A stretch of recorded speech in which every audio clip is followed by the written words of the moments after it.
রসায়ন প্রথম পত্রের পঞ্চম অধ্যায় কর্মমুখী রসায়নে সবাইকে স্বাগত। এই অধ্যায়টা নিয়ে ছাত্রছাত্রীদের মধ্যে একটা অদ্ভুত ভীতি কাজ করে। হ্যাঁ, ঠিকই বলেছেন। অনেকের কাছেই মনে হয় যে এখানে বোঝার কিছু নেই, পুরোটাই মুখস্থের খেলা। একদম। তাই পরীক্ষার আগে অনেকেই ভাবে এটা বাদ দিয়েই যায়, কিন্তু সত্যিটা হলো এইচএসসি পরীক্ষায় ভালো নম্বর তোলার জন্য এই অধ্যায়টা কিন্তু রীতিমতো একটা গুপ্তধন। ঠিক তাই। আপাতদৃষ্টিতে অধ্যায়টা বর্ণনামূলক মনে হলেও বোর্ড পরীক্ষার প্রশ্নগুলো যদি আমরা দেখি, তাহলে দেখব এখান থেকে প্রতি বছরই বেশ কিছু এমসিকিউ আর সৃজনশীল প্রশ্ন আসে। আর সমস্যাটা কোথায় হয়? সমস্যাটা হয় ওই বিভিন্ন রাসায়নিক নাম, সংকেত আর বিক্রিয়াগুলো মনে রাখা নিয়ে। আজকের আলোচনায় আমাদের মূল লক্ষ্য থাকবে মুখস্থ করার প্রবণতা থেকে বেরিয়ে আসা, প্রতিটি টপিকের পেছনের রসায়নটা বোঝা। আমরা চেষ্টা করব দেখাতে যে আমাদের রান্নাঘরের তাক থেকে শুরু করে বাথরুমের ক্লিনার পর্যন্ত সব কিছুর পেছনে এই অধ্যায়ের দারুণ সব ধারণা লুকিয়ে আছে। দারুণ একটা দৃষ্টিভঙ্গি। তাহলে চলুন এই রান্নাঘরে রসায়ন দিয়েই শুরু করা যাক। আমাদের আলোচনার একদম শুরুতে আছে খাদ্য নিরাপত্তা বা ফুড সিকিউরিটি। আচ্ছা। এই শব্দটা আমরা খবরে প্রায়ই শুনি, কিন্তু এর মানে কি শুধু দেশে অনেক খাবার থাকা, নাকি আরও কিছু আছে? খুবই গুরুত্বপূর্ণ একটা প্রশ্ন। ব্যাপারটা মোটেও অতটা সরল নয়। খাদ্য নিরাপত্তার সংজ্ঞাটা হল বছরের সব সময় দেশের সব নাগরিকের জন্য সুস্থ ও কর্মক্ষম জীবন ধারণের জন্য পরিমাণমতো নিরাপদ এবং পুষ্টিকর খাবার সরবরাহ নিশ্চিত করা। ও আচ্ছা, এখানে তো অনেকগুলো শর্ত। হ্যাঁ, এর ৩টি মজবুত ভিত্তি আছে।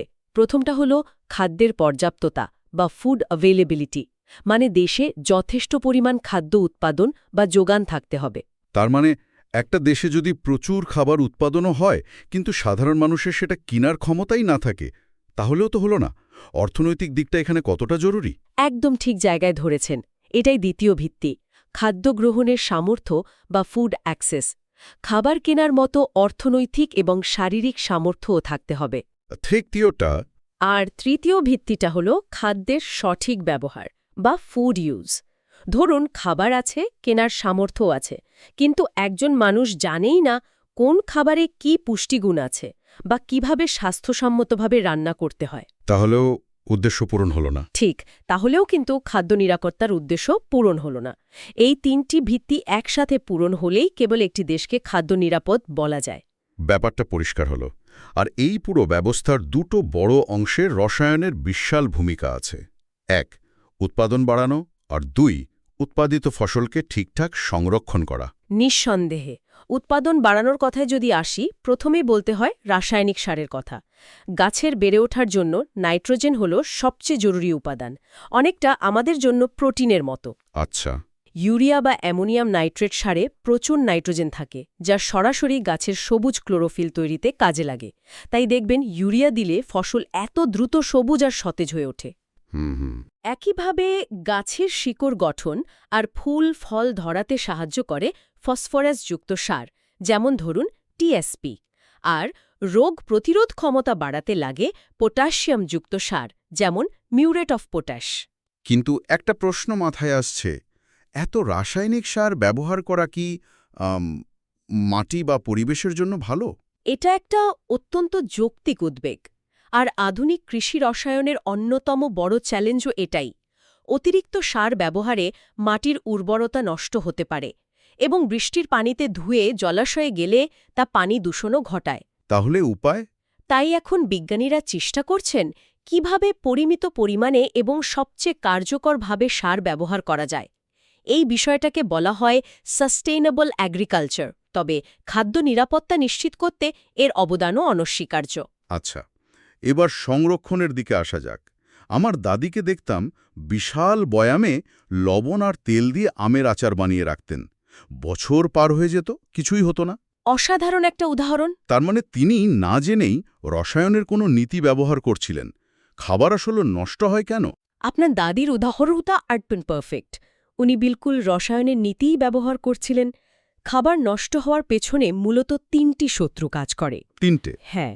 প্রথম এবং প্রধান শত্রু হল অণুজীব, ব্যাকটেরিয়া, ইস্ট, মোল্ড। এরা খাবারের ওপর জন্মে সেটিকে পচিয়ে ফেলে। আচ্ছা। দ্বিতীয়ত, বাতাসের অক্সিজেনের সাথে খাবারের কিছু উপাদান, বিশেষ করে এনজাইমের বিক্রিয়ায় এর স্বাদ, গন্ধ, রং নষ্ট হয়ে যায়। আর তৃতীয়ত, তেল বা চর্বি জাতীয় খাবারে থাকা কিছু ধাতব আয়নের প্রভাবে জারণ ঘটে। ও, ওই যে তেলচিটে একটা গন্ধ হয়। একদম, যেটাকে আমরা বলি র্যানসিডিটি। আর এই শত্রুদের মোকাবেলা করতেই আমরা ফুড প্রিজারভেটিভস ব্যবহার করি। আপনার দাদির লবণ তেলের মতো প্রাকৃতিক জিনিসও তো প্রিজারভেটিভস, তাই না? অবশ্যই, এগুলোকে আমরা বলি প্রাকৃতিক সংরক্ষক। লবণ বা চিনি মূলত অসমোসিস বা অভিস্রবণ প্রক্রিয়ায় কাজ করে। অভিস্রবণ? হ্যাঁ, ধরুন আপনি আমের টুকরোকে লবণের দ্রবণে ডুবিয়ে রাখলেন। তখন আমের কোষের ভেতরের পানির ঘনত্ব বাইরের দ্রবণের চেয়ে বেশি হওয়ায় কোষ থেকে পানি বেরিয়ে আসে। মানে কোষটা পানি শূন্য হয়ে যায়। ঠিক, আর পানির অভাবে অণুজীবগুলো আর বাঁচতে বা বংশবৃদ্ধি করতে পারে না। লবণ দিয়ে সংরক্ষণের এই বিশেষ প্রক্রিয়াকে কিউরিং বলে। এটা কিন্তু এমসিকিউ এর জন্য মনে রাখা ভালো। আর কৃত্রিম বা রাসায়নিক প্রিজারভেটিভগুলো, যেমন সস বা জ্যামের বোতলের গায়ে লেখা থাকে সোডিয়াম বেনজোয়েট, এগুলো শুনলেই তো কেমন ভয় লাগে। ভয় পাওয়ার কারণ নেই যদি এর ব্যবহার নিয়ন্ত্রিত থাকে। কৃত্রিম সংরক্ষকগুলোকে তাদের কাজের ধরন অনুযায়ী কয়েক ভাগে ভাগ করা যায়। যেমন অ্যান্টিমাইক্রোবিয়াল এজেন্ট, যার কাজ হল জীবাণুর বৃদ্ধি থামিয়ে দেওয়া। সোডিয়াম বেনজোয়েট এই দলেই পড়ে? হ্যাঁ, সোডিয়াম বেনজোয়েট বা ভিনেগার, যা মূলত অ্যাসিটিক অ্যাসিড, এরা এই দলের সদস্য। এরা খাবারের পিএইচ কমিয়ে একটা অম্লীয় পরিবেশ তৈরি করে, যা ব্যাকটেরিয়ার বংশবৃদ্ধির জন্য প্রতিকূল। আর খাদ্য নিরাপত্তা সংস্থাগুলো এদের ব্যবহারের সর্বোচ্চ মাত্রা কঠোরভাবে নির্ধারণ করে দেয়। আর এক ধরনের প্রিজারভেটিভের কথা বইতে আছে, অ্যান্টিঅক্সিডেন্ট। এটা কি করে? অ্যান্টিঅক্সিডেন্টের কাজ হল ওই যে বললাম তেলছিটে গন্ধ বা জারণ, সেটাকে রোধ করা। চিপসের প্যাকেট বা বিস্কুটে এটা খুব ব্যবহার হয়। ও আচ্ছা। পরীক্ষার জন্য দুটো নাম খুব গুরুত্বপূর্ণ: BHA অর্থাৎ বিউটাইলেটেড হাইড্রক্সি অ্যানিসল এবং BHT মানে বিউটাইলেটেড হাইড্রক্সি টলুইন। এই পূর্ণরূপগুলো প্রায় পরীক্ষায় আসে। BHA আর BHT মনে থাকবে। আর একটা বিশেষ ধরনের এজেন্ট হল কিলেটিং এজেন্ট, যেমন EDTA। এর কাজটা খুব মজার। কিভাবে কাজ করে এটা? EDTA এর গঠনটা অনেকটা কাঁকড়ার চিমটার মতো। কাঁকড়ার চিমটা? হ্যাঁ, খাবারের মধ্যে অনেক সময় সামান্য পরিমাণে কপার বা আয়রনের মতো ধাতব আয়ন থাকতে পারে, যা জারণ প্রক্রিয়াকে বহুগুণে বাড়িয়ে দেয়। EDTA এই ধাতব আয়নগুলোকে তার চিমটার মতো গঠন দিয়ে শক্ত করে আটকে ফেলে বা কিলেট করে। বাহ! ফলে ওই আয়নগুলো আর জারণে অংশ নিতে পারে না, আর খাবারও সহজে নষ্ট হয় না। দারুণ! অ্যানালগ কাঁকড়ার চিমটার মতো করে আটকে ফেলে, এটা মনে থাকবে। আপনি একটু আগে প্রিজারভেটিভ হিসাবে ভিনিগারের কথা বললেন। আমার তো ধারণা ছিল ভিনেগার শুধু আচার বানাতে বা চাইনিজ খাবারে ব্যবহার হয়। এটা ঠিক কিভাবে ব্যাকটেরিয়াকে আটকে দেয়, আর এটা বানানো হয় কিভাবে? সৃজনশীল প্রশ্নে তো এটা প্রায়ই আসে। হ্যাঁ, এই অধ্যায়ের হট টপিক হল ভিনেগার প্রস্তুতি। ভিনেগার হল ইথানয়িক অ্যাসিডের 6 থেকে 10% জলীয় দ্রবণ। 6 থেকে 10%? আচ্ছা। এর প্রস্তুতিটা 3টে ধাপে হয়, আর পরীক্ষার খাতায় এই 3টে ধাপ বিক্রিয়া সহ ফ্লোচার্ট আকারে লিখলে পূর্ণ নম্বর পাওয়া প্রায় নিশ্চিত। তাহলে প্রথম ধাপটা কি? প্রথম ধাপে আমরা উৎস হিসেবে নিই চিনি বা সুক্রোজ, মানে C12H22O11। এর সাথে পানি যোগ করে ইনভার্টেজ নামক এনজাইমের উপস্থিতিতে আর্দ্র বিশ্লেষণ করা হয়। এই এনজাইমটা পাওয়া যায় ইস্টের মধ্যে। ইনভার্টেজ? হ্যাঁ, বিক্রিয়ার ফলে এক অণু সুক্রোজ ভেঙে এক অণু গ্লুকোজ আর এক অণু ফ্রুক্টোজ তৈরি হয়। দুটোরই সংকেত C6H12O6। আচ্ছা, চিনি ভেঙে গ্লুকোজ আর ফ্রুক্টোজ হলো। এরপর দ্বিতীয় ধাপে ওই গ্লুকোজ বা ফ্রুক্টোজকে আরেকটি এনজাইম জাইমেজ, এটাও ইস্ট থেকে পাওয়া যায়। জাইমেজ? হ্যাঁ, জাইমেজ দিয়ে অবাধ শ্বসনের মাধ্যমে ভেঙে ফেলা হয়। এই প্রক্রিয়াকে আমরা ফার্মেন্টেশন বা গাঁজন বলি। এর ফলে তৈরি হয় ইথানল, মানে C2H5OH আর কার্বন ডাই অক্সাইড গ্যাস। ছাত্রছাত্রীরা কি এই দুটো এনজাইমের নাম গুলিয়ে ফেলে? প্রায়ই ইনভার্টেজ আর জাইমেজ এনজাইমের কাজ গুলিয়ে ফেলে, এই জায়গাটা খেয়াল রাখতে হবে। বেশ। ইথানল তো অ্যালকোহল, তাহলে অ্যালকোহল থেকে অ্যাসিডটা কিভাবে হয়? এটাই তৃতীয় এবং শেষ ধাপ। এই ধাপে প্রাপ্ত ইথানলকে অ্যাসিটোব্যাক্টার বা মাইক্রোডার্মা অ্যাসিটি নামক ব্যাকটেরিয়ার উপস্থিতিতে রাখা হয়। অ্যাসিটোব্যাক্টার। হ্যাঁ, এই ব্যাকটেরিয়াগুলো বাতাসের অক্সিজেন ব্যবহার করে ইথানলকে জারিত করে ইথানোয়িক অ্যাসিড বা ভিনেগার অর্থাৎ CH3COOH এবং পানিতে পরিণত করে। আর খাবার সংরক্ষণের কাজটা কি? এর কার্যপদ্ধতি হল এটি খাবারের পিএইচ মান 4.74 এর কাছাকাছি নামিয়ে আনে। এই তীব্র অম্লীয় পরিবেশে বেশিরভাগ ব্যাকটেরিয়া জন্মাতেও পারে না, আবার তাদের কোষের এনজাইমও নিষ্ক্রিয় হয়ে যায়। পুরো প্রক্রিয়াটা এখন জলের মতো পরিষ্কার। আচ্ছা, আমাদের রান্নাঘরের আরেকটা খুব সাধারণ জিনিস হলো দুধ। এটা তো ঠিক পানির মতো স্বচ্ছ দ্রবণ না, আবার কাদার মতো রেখে দিলে থিতিয়েও পড়ে না। এটা আসলে কি ধরনের মিশ্রণ? খুব ভালো একটা পয়েন্ট। আমাদের প্রায়ই দ্রবণ, কলয়েড এবং সাসপেনশন এই তিনটি বিষয় নিয়ে বেশ বিভ্রান্তি তৈরি হয়। ঠিক, এই তিনটের মধ্যে মূল পার্থক্য হল এদের ভেতরে থাকা কণার আকারের ওপর। দ্রবণে যেমন পানিতে চিনি মেশালে কণার ব্যাস 2 ন্যানোমিটারের চেয়েও কম হয়, এত ছোট যে মাইক্রোস্কোপেও দেখা যায় না। আর সাসপেনশন? সাসপেনশনে যেমন পানিতে কাদা গোলালে কণার আকার 500 ন্যানোমিটারের চেয়েও বড় হয়, যা খালি চোখেই দেখা যায় এবং কিছুক্ষণ রেখে দিলেই মাধ্যাকর্ষণের টানে নিচে থিতিয়ে পড়ে। আর কলয়েড হলো তেই দুইয়ের মাঝামাঝি। একদম। কণার আকার 2 থেকে 500 ন্যানোমিটারের মধ্যে থাকে। এরা যথেষ্ট বড় যে আলোকে বিচ্ছুরিত করতে পারে, কিন্তু এতটাও ভারী নয় যে নিজে থেকে থিতিয়ে পড়বে। দুধ তাহলে কলয়েড? দুধ হল এর সবচেয়ে ভালো উদাহরণ। দুধ এক প্রকার এমালশন, যা তরলের মধ্যে তরলের কলয়েড। আর এই কলয়েডকে দ্রবণ থেকে আলাদা করার দুটো চমৎকার উপায় আছে, যা পরীক্ষার জন্য খুব গুরুত্বপূর্ণ: টেন্ডাল প্রভাব এবং ব্রাউনীয় গতি। এই দুটো বিষয় একটু সহজ করে যদি বুঝিয়ে দেন। অবশ্যই। টেন্ডাল প্রভাব হল কলয়েডের কণাগুলো আলোক রশ্মিকে চারদিকে ছড়িয়ে দিতে বা বিচ্ছুরিত করতে পারে। মানে আপনি যদি 1 গ্লাস দুধের মধ্যে দিয়ে লেজার লাইট ফেলেন, তাহলে আলোর যাওয়ার পুরো পথটা দৃশ্যমান হবে, অনেকটা সিনেমা হলে প্রজেক্টরের আলো বা কুয়াশার মধ্যে গাড়ির হেডলাইটের আলোর মতো। এখন বুঝতে পারলাম, এই ঘটনাতে কিন্তু চিনির দ্রবণে ঘটবে না। একদম না।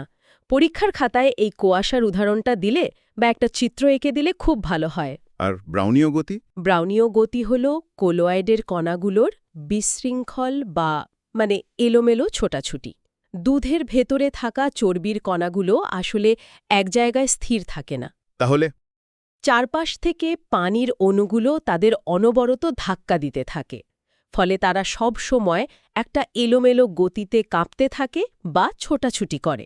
এই নিরন্তর গতির কারণেই তারা একত্রিত হয়ে থিতিয়ে পড়ার সুযোগ পায় না। আচ্ছা, এটাও একটা কারণ যে দুধ স্থিতিশীল থাকে। হ্যাঁ, দুধের কণাগুলো স্থিতিশীল থাকার পেছনে এটাও একটা বড় কারণ। খাবার দাবারের পর তো পরিষ্কার করার পালা। যখন আমরা তৈলাক্ত প্লেট ধুই, তখন শুধু পানি দিয়ে কাজ হয় না, কিন্তু সাবান বা ডিটারজেন্ট দিলেই সব পরিষ্কার হয়ে যায়। এই ডিটারজেন্টের রসায়নটা কি? এটা আরও একটা দারুণ প্রশ্ন, আর সৃজনশীল প্রশ্নের জন্য খুব জনপ্রিয় একটি টপিক। ডিটারজেন্ট অণুর গঠনটাই এর কাজের মূল রহস্য। এর গঠনটা কেমন? এর দুটো অংশ আছে। একটি লম্বা হাইড্রোকার্বনের লেজ, যা তেল বা গ্রিজকে আকর্ষণ করে। রসায়নের ভাষায় একে বলে নন পোলার বা হাইড্রোফোবিক, মানে পানি বিদ্বেষী। আর অন্য অংশটা? আর অন্য প্রান্তে থাকে একটি চার্জযুক্ত মাথা, যা পানিকে আকর্ষণ করে। একে বলে পোলার বা হাইড্রোফিলিক, মানে পানি আকর্ষী। তার মানে একটা অণুর মধ্যেই তেল আর পানি দুদিকেই টান আছে। ঠিক তাই। যখন আপনি ডিটারজেন্ট পানিতে মেশান, তখন এর তেল আকর্ষী লেজগুলো কাপড়ে বা প্লেটে লেগে থাকা তেলের কণার দিকে ছুটে যায় এবং সেটিকে চারপাশ থেকে ঘিরে ফেলে। আর পানি আকর্ষী মাথাগুলো বাইরের দিকে পানির অণুর দিকে মুখ করে থাকে।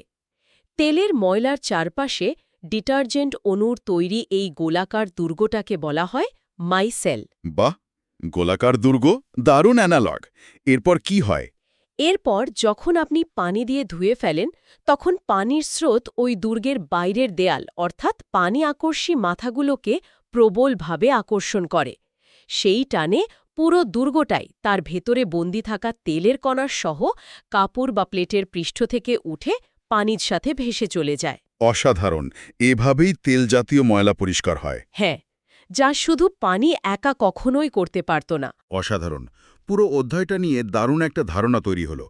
পরীক্ষার আগে যদি মূল কয়েকটা টপিক আমাদের শ্রোতাদের জন্য আরেকবার ঝালিয়ে দেন, যেখান থেকে প্রশ্ন আসার সম্ভাবনা সবচেয়ে বেশি। অবশ্যই। সৃজনশীল প্রশ্নের জন্য সবচেয়ে বেশি গুরুত্ব দিতে হবে ভিনিগার প্রস্তুতি এবং খাদ্য সংরক্ষণে এর ভূমিকা এই অংশটিতে। গ এবং ঘ নম্বরের প্রশ্ন এখান থেকে প্রায়ই আসে। আচ্ছা, আর দ্বিতীয় কোনটা? দ্বিতীয় গুরুত্বপূর্ণ টপিক হল দুধ কেন কলোয়েড, এর টিন্ডাল প্রভাব ও ব্রাউনীয় গতির ব্যাখ্যা, আর সাথে দুধ থেকে ছানা তৈরির প্রক্রিয়া, যাকে আমরা কোয়াগুলেশন বলি। আর তৃতীয়? আর তৃতীয়ত ডিটারজেন্টের মাইসেল গঠনের মাধ্যমে পরিষ্কার করার কৌশল। এটাও গ নম্বরের প্রশ্নের জন্য খুব জনপ্রিয়। আর শিক্ষার্থীরা সচরাচর কি ভুল করে যা এড়িয়ে চললে নম্বর কাটার ভয় থাকবে না? সবচেয়ে সাধারণ ভুল হল ভিনিগার প্রস্তুতির বিক্রিয়ায় এনজাইমের নাম, মানে ওই যে ইনভার্টেজ ও জাইমেজ, ওগুলো গুলিয়ে ফেলা আর বিক্রিয়ার সমতা বিধান না করা। দ্বিতীয়ত, টিন্ডাল প্রভাব বা ব্রাউনীয় গতির ব্যাখ্যা চিত্র ছাড়া শুধু বর্ণনা লিখলে নম্বর কমে যেতে পারে। আর বিএইচএ, বিএইচটি, ইডিটি এর মতো যৌগগুলোর পূর্ণরূপ এমসিকিউ এর জন্য তো বটেই, লেখার সময় উল্লেখ করতে পারলে ভালো। আর কোনো টিপস? সবশেষে তুলনামূলক প্রশ্ন, যেমন দ্রবণ আর কলয়েডের পার্থক্য, সবসময় ছক করে উত্তর দিলে উপস্থাপনা সুন্দর হয় এবং পূর্ণ নম্বর পেতে সাহায্য করে। আজকের আলোচনা থেকে আমরা খাদ্য নিরাপত্তার ভিত্তি, বিভিন্ন ধরনের প্রিজারভেটিভস ও তাদের কার্যপদ্ধতি, ভিনেগার তৈরির 3টি ধাপ, কলয়েডের অনন্য বৈশিষ্ট্য এবং ডিটারজেন্টের পরিষ্কারক কৌশল সম্পর্কে বিস্তারিত জানলাম। পরীক্ষার আগে শিক্ষার্থীদের জন্য আপনার শেষ মুহূর্তের পরামর্শ কি থাকবে? আমার পরামর্শ একটাই, ভয় না পেয়ে অধ্যায়টাকে বাস্তব জীবনের সাথে মিলিয়ে পড়ুন। ভিনেগার প্রস্তুতি আর ডিটারজেন্টের কৌশলটা কয়েকবার না দেখে লেখার অভ্যাস করুন, বিক্রিয়াগুলো হাতে কলমে অনুশীলন করুন। এই অধ্যায়টি একটু গুছিয়ে পড়লে খুব সহজেই পূর্ণ নম্বর তোলা সম্ভব, তাই একে বিকল্প হিসেবে ফেলে রাখাটা বুদ্ধিমানের কাজ হবে না। আপনাকে অনেক ধন্যবাদ। আজকের আলোচনা শেষ করার আগে শ্রোতাদের জন্য একটা প্রশ্ন রেখে যেতে চাই।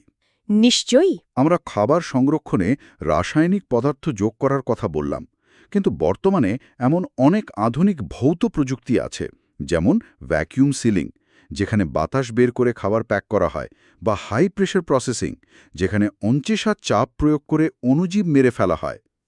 ঠিক। এগুলোতে কোনো রাসায়নিক যোগ না করেই খাবার দীর্ঘ সময় ভালো রাখা যায়। ভাবনার বিষয় হল, ভবিষ্যতে এই ভৌত পদ্ধতিগুলো কি খাদ্য রসায়নে রাসায়নিক প্রিজারভেটিভসের প্রয়োজনীয়তাকে পুরোপুরি কমিয়ে দিতে পারবে, নাকি দুটোরই সহাবস্থান চলবে?